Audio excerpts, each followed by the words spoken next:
Hello, anybody, everyone out there listening in internet land who is maybe awaiting the saints and angels like myself.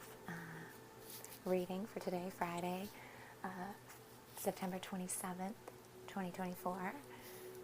It's our last Friday, and so while my laptop camera isn't working, I thought I would utilize my little bit of time here this morning to do a transitory spread using my traditional tarot, which of course we pull up the theme from for the month at the start of every month.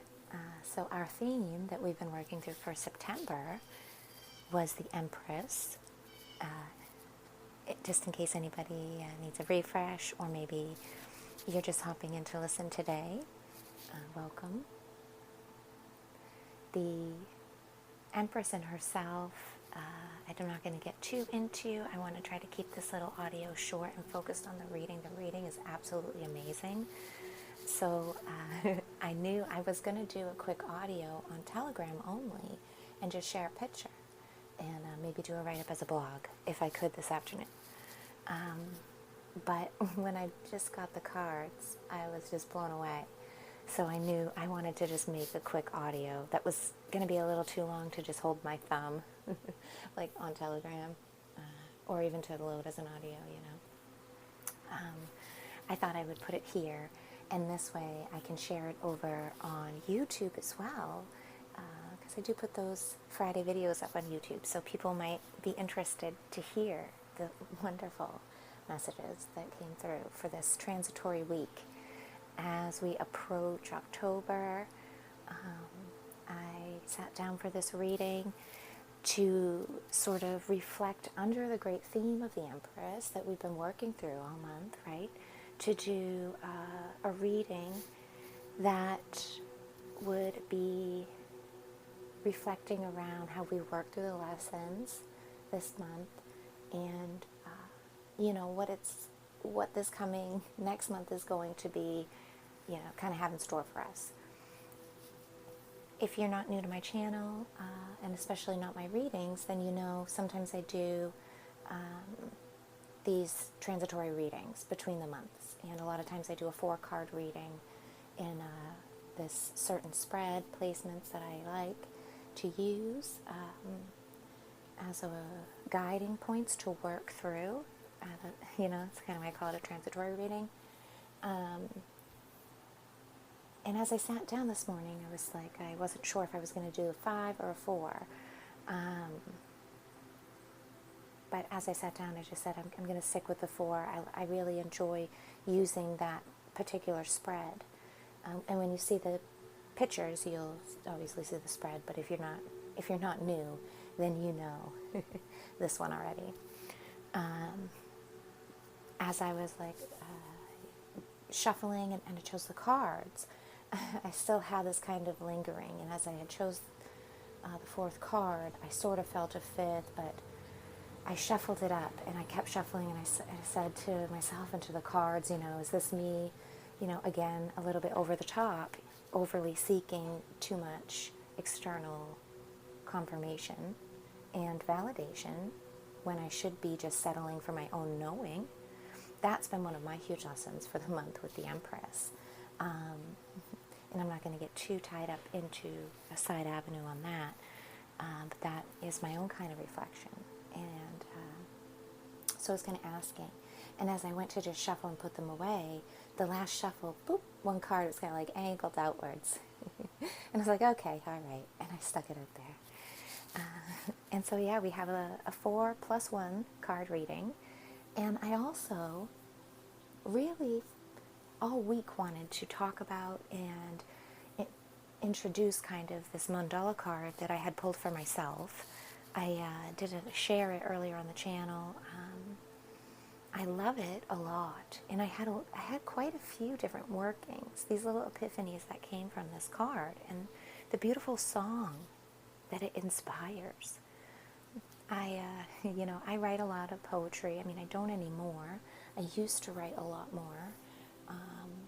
But this sort of song in my heart, or these sort of melodies, or these sort of signature lyrics, really, because I'm not good at singing or any instrument, so I can't really call it songs. But to me, the inner sounds of the lyrics, the way that the music, the wording, and comes together to create a music of its own, is what I really love. I love word art and creating, really nice sounding words. I'm sure there's a better description of that, but early in the morning, and I'm just going off the top of my head here. But as I hadn't flipped the cards yet, and I just took a picture of the spread as was with that mandala card above it, and I'll read that, but you can see it on the pictures, the images I'm going to share. But it's by Ruth Westmeyer, and it says, "Our way is not soft grass. It's a mountain path with lots of rocks, but it goes upwards, forwards, towards the sun." And that just gives me such Narnia vibes. I absolutely am such a fan of Narnia. If you haven't ever heard me talk about it before, there's been definitely quite a few references along the years that I've been putting up content in different platforms, places, and spaces. But if you're new to Narnia or you've never read it, such amazing books. And this really just gave me such a remembrance of the great mountain path that Shasta walks through to Archenland, I think it is, in The Boy and His Horse, I'm pretty sure. But I could be mixing the stories up because, it's about 7 of them and I haven't read them in a little while. But yeah, there's this part, and it's dark and misty, and he can't even see, and he doesn't know that it is Aslan beside him. In fact, he thinks it's a ghost or some kind of scary, spooky thing. He's too scared to even see what it is, but he can't see what it is because it's so dark anyways, and he's lost. He doesn't end up finding his way until the dawn is starting to rise, and he's made his way somehow through this crazy mountain path, absolutely death-defying, and he sees next to him the great lion, Aslan, and and he's not even of Narnia. He's from it is The Boy and His Horse, because he's from a whole other background, this whole other land. He is of Narnian blood, but he was never raised in Narnia. And he's sort of making his way back there. And that really just brought forth that. And I have my Aslan crystal out, and I had already taken that out. So to see these cards that came up now. Oh yeah, the other thing about Narnia and the Chronicles of Narnia, if you haven't really read them, or you're not familiar with them, they inspire such points of chivalry, responsibility, sovereignty, divinity, purpose, fate, destiny, God, divine calling, all of these sort of really deep signature quests that, all great novels, all great stories, the hero's journey. I mean, it's nothing new, obviously. But there's a particular flavor of the old-timey sort of callings in great justice being served in the stories, each one of them. And, of course, they're full of kings and queens and knights and magic, and it sort of has that really Arthur-like, Arthurian sort of feel to it. But anyways, to get away from Narnia and actually to the cards, this great transition anyway, because so does the reading. And if you've seen the snapshots already before listening to the audio, then you see the layout.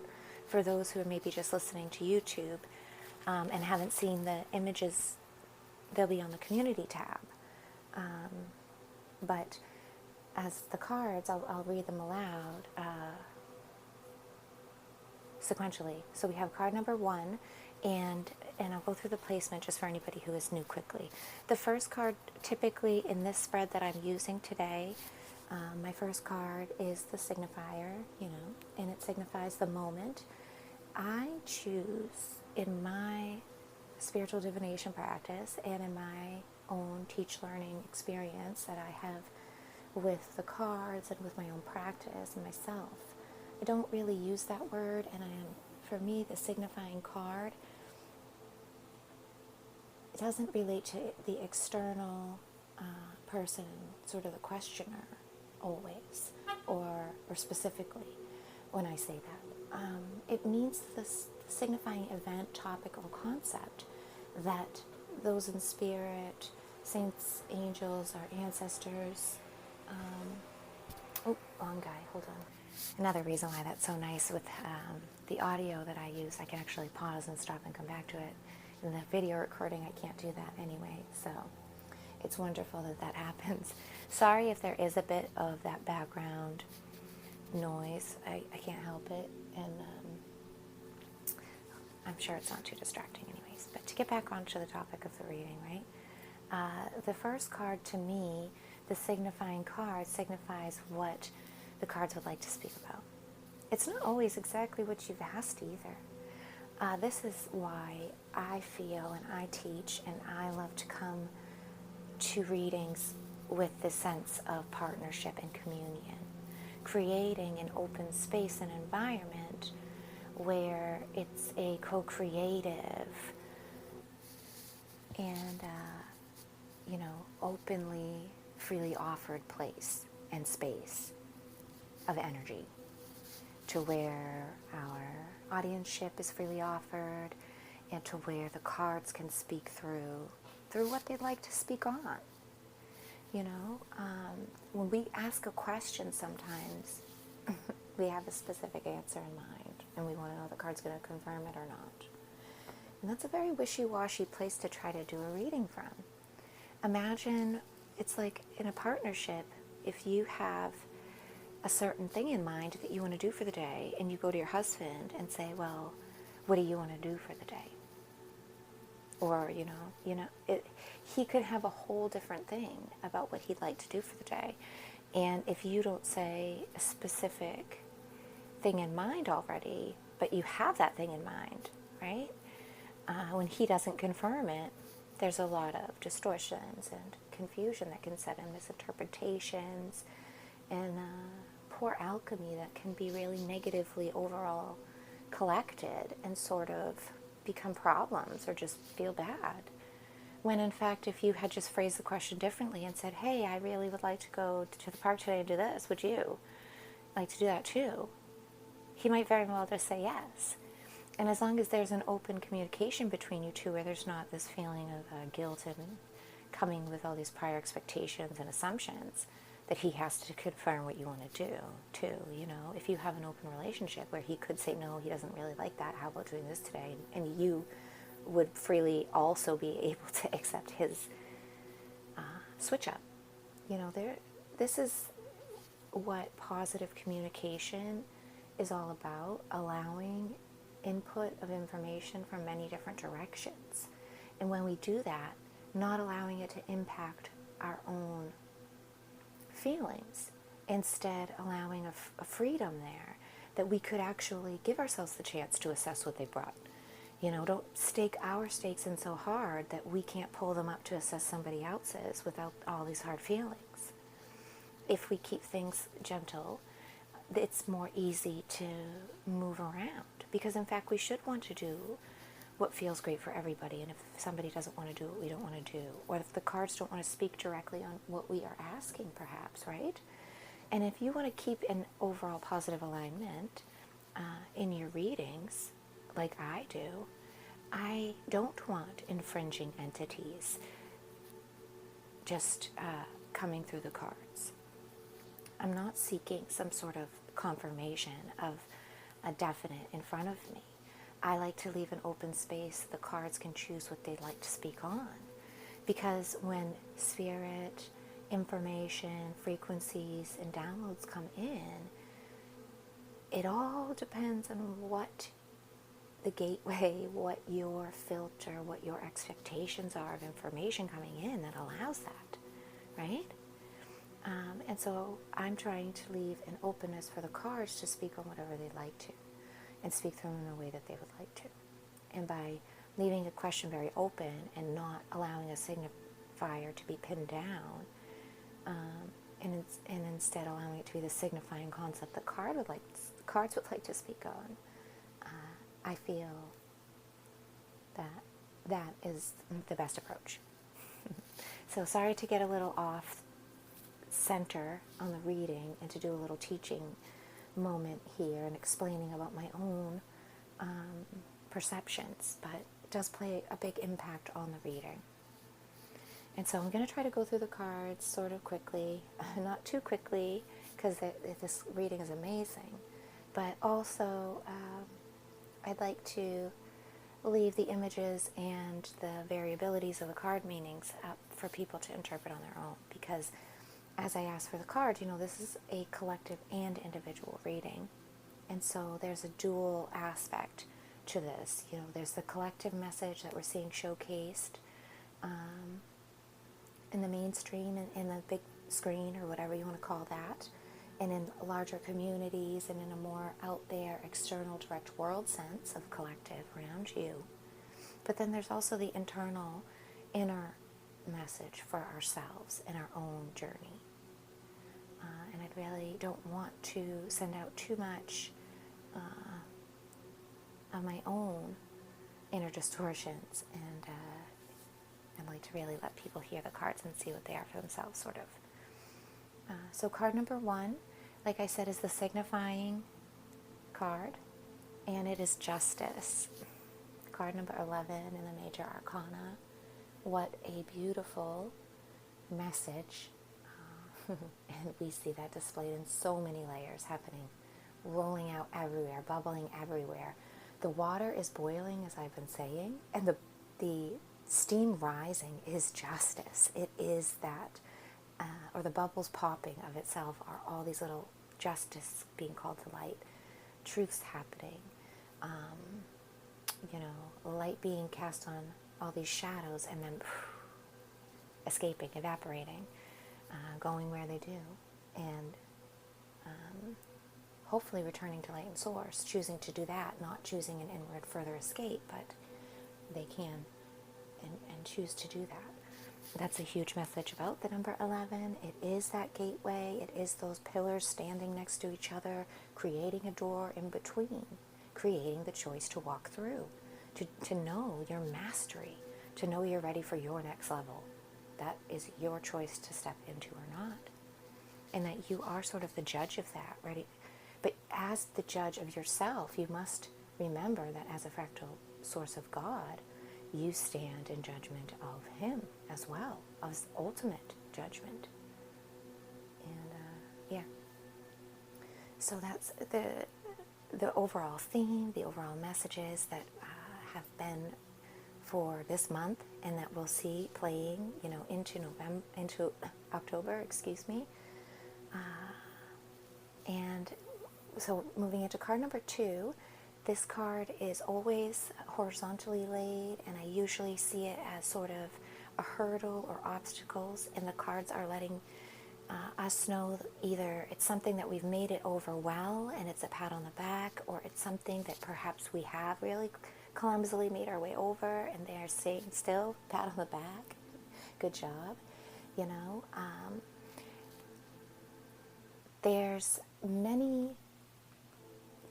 themes that go along with this Three of Swords, and the card in itself is a bit dramatic. I love the Aquarian deck because a lot of the cards are a little less over the top than some of the more classic versions, but still the Three of Swords looks, three swords stabbing through a heart. If you're not seeing the card yet, just so you know. And I lay it sideways, not just to show and remember the hurdle, but to show and remember that it's both the light and the shadow aspects of this card have been and are workings presently, and to see them in your life and to recognize how you've been working through them. Now, if you're not familiar really with it, general themes of the Three of Swords, to me, I always think of this wonderful line from Stephen King about kill your darlings or cut your darlings. And it's all about those things in the stories that he would write, certain phrases or even characters sometimes, or certain scenes and scenarios that he, as the author, was very attached to and loved for some kind of reason. His editor or his wife, because his wife would read the stories a lot of times, most of the time I think, sort of be his initial editor, wouldn't like certain ones of certain of these things and would tell him to cut them off.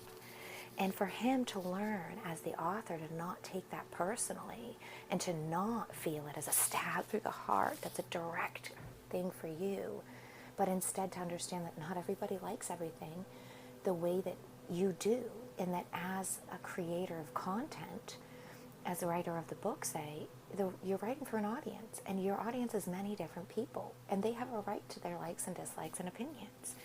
And to keep things slightly more general and to learn to not take things as personal and to kill off those darlings in a way that you can, that's actually empowering to you, empowering to the overall project, the whole of whatever thing you're working on the book, or even, this is a metaphor for all other things. These sort of things that kind of, could be a crutch, could feel good to you, but they're detrimental to your day in the whole or your life on the whole. It can be people, it can be bad habits, it's these things, we come up against. It's time to really assess them and decide whether they are true to building and they're going to be worth it to bring forward and to fore, or if there's something that really isn't necessary and really is something like that will be outgrown with childhood. The three is, of course, a representation of the great divine child. It has many aspects that come along with immaturity and growth, naivety and innocence too. It's not just, we don't have to have just a negative connotation on immaturity. It's also the moving through in the student aspect. It's that forever in the process of growing and creating projects to learn that these things, while we're putting our heart and soul into them, they don't impact the value of our heart and soul, and that we don't need to take that in an entanglement with us later. Those are big lessons of the Three of Swords. And I know myself, this whole month of September, I've been through the theme of the Empress, working through this kind of emotional entanglements that are really representing of this card as well. The Swords has to do with our beliefs, how we speak them, how we attach ourselves to things, and how we cut our way in the world, how we speak and share, and how we detach and create boundaries and defend those boundaries. So yeah, that's the second card. So definitely we'll be continuing to do these things. And as we see with the third card here, the third card I lay on the left-hand side, and it represents the past, what we've been through so far, and whether that is, you can interpret for yourself, and it could be both or either, or more than this even, but things from the past that either we need to be bringing with us as a remembrance and as key tools for moving forward, or perhaps they're things in the past of lessons that are reminders to leave in the past and to let go of and to move forward. Each reading plays a little bit differently, and differently for each person as well. Now, having the Knight of Swords and here in the past as well is such a strong foundation to be moving forward through. So we know the way that we need to cut. We have this direct actionary energy that's representing of the Knight. It really knows its way, and like I had started off this whole talk with, the kind of chivalry, justice theme gets played in here even more. We've been carrying through. The Knight is on a quest, the hero's journey. He is out on action for purpose, which has been divinely bestowed upon him from his king, or that which he sees as his king, who has dominion over the space, who is, who sends commands and makes directions in his world. And he is out on a divine quest to do a great honoring duty of that, right? So seeing this card as the third card standing in the past, we know we've sort of made our way already. We know what path we're already on. And in fact, we're in the space of justice here. We're in an actionary pursuit in the phase of the hero's journey. Now, there's many phases of that. If you're not familiar with it, wonderful guiding light. And maybe I'll put in the links the blogs and things I've done comparing Joseph Campbell's version of the hero's journey, of course, with the archetypes from Carl Jung and with astrology and numerology to show how they are wonderful guiding points. Speaking of guiding points, we have for our future, the fourth card here on the right-hand side, things to come and what is ahead of us, the guiding of the great sun, the dawning of the sun. And I have been talking about the second coming. I've been talking about so much of the changes that are approaching and the great lightning that's happening, the dawning of truth. And to the card's great recognition here of the fact that we are standing in justice. They are speaking on this to know that the most fluent word, the most potent frequency that we need to be embodying, and that we are embodying now, and that is the most crucial, is justice. Wow. And that leading forward into that, and that what will be rising higher and becoming more potent is the sun, the great logos, the epitome symbol, the external manifestation of the great logos, of the before and after, of the mystery of the creator, of the light of the great observer shining down, leading us. It's so obvious. Even if you aren't familiar with tarot and you don't understand the card meanings, you can look at these cards and see.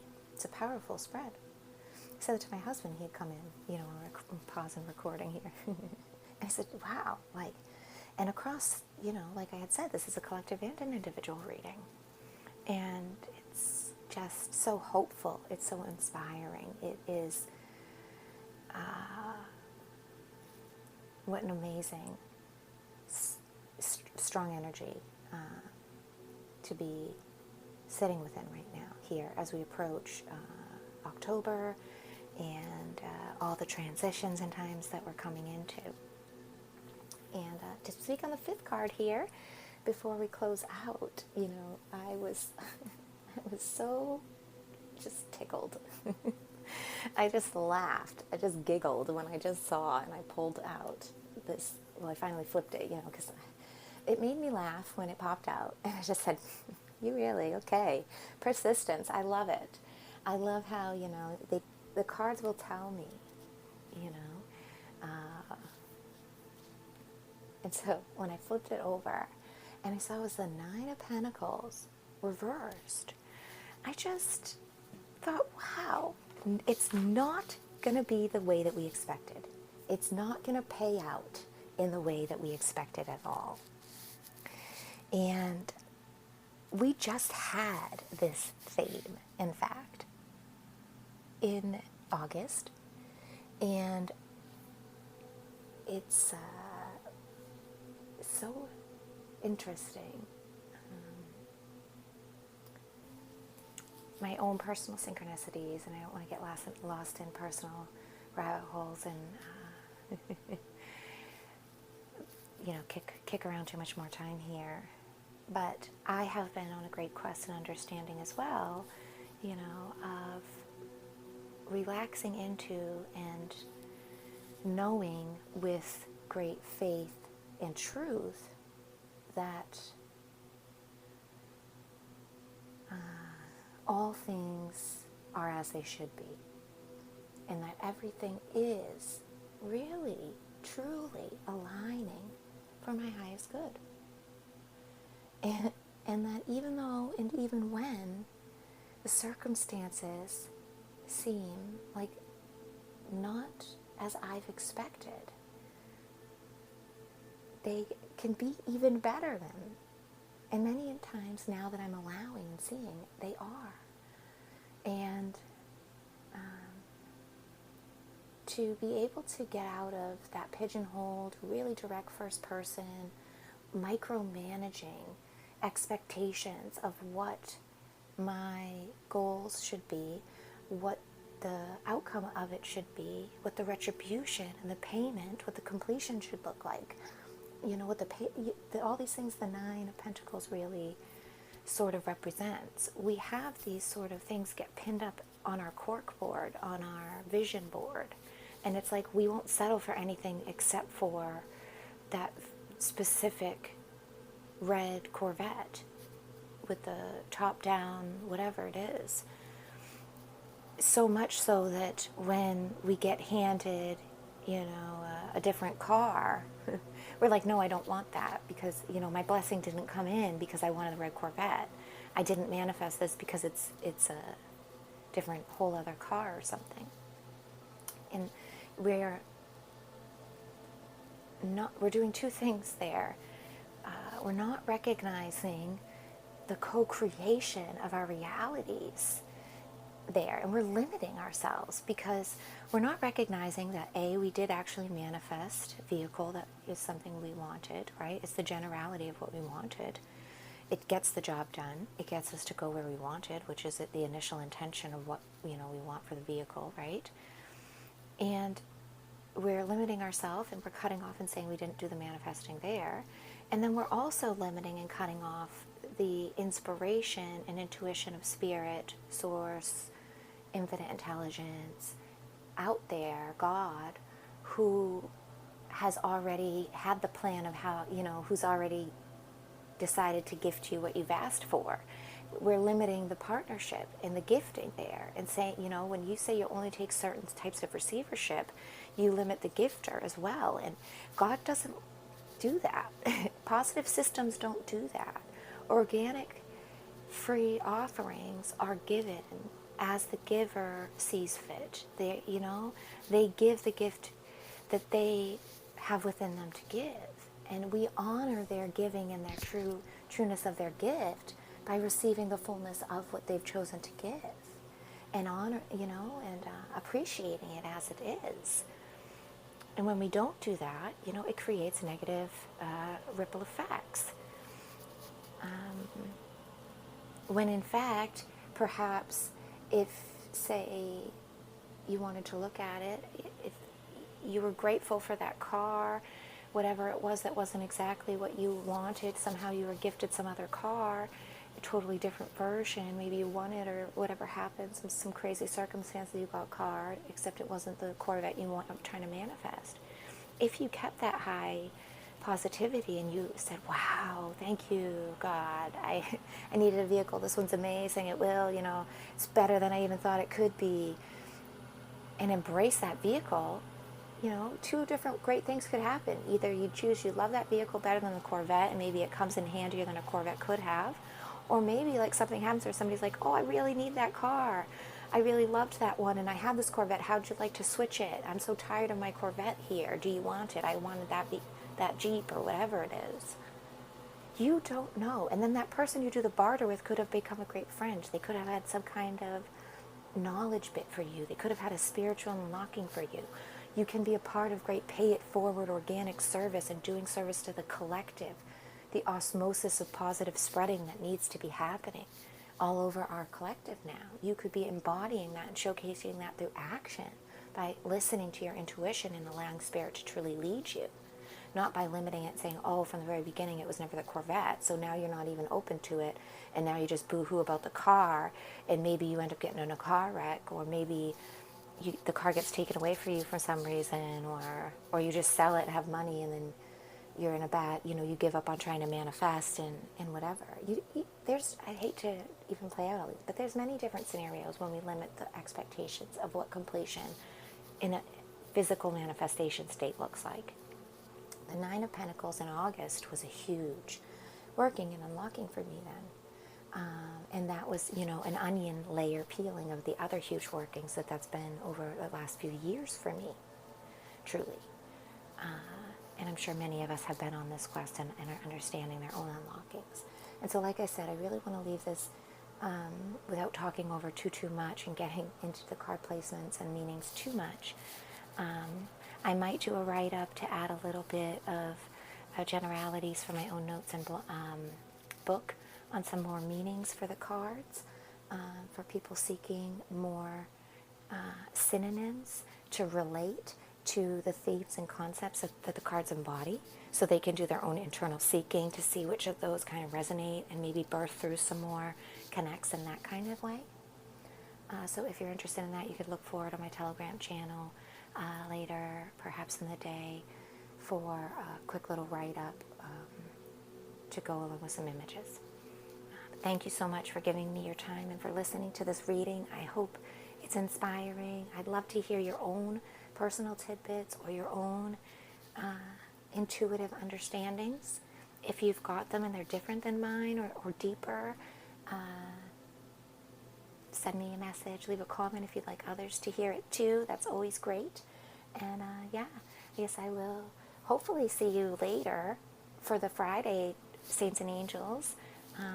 But if not, like I said, I might need to postpone it and do a Saturday edition like I've done before. We'll see what happens. But thank you so much for sticking with me, and always for your audience and for your attention, for your beautiful contribution to our collective, and for all the work you're doing. Just as I thank myself for my contribution to my work, it really is worth it. We are. I hope you're having a beautiful day or evening too, and that you continue to do so. And I will hopefully catch you soon.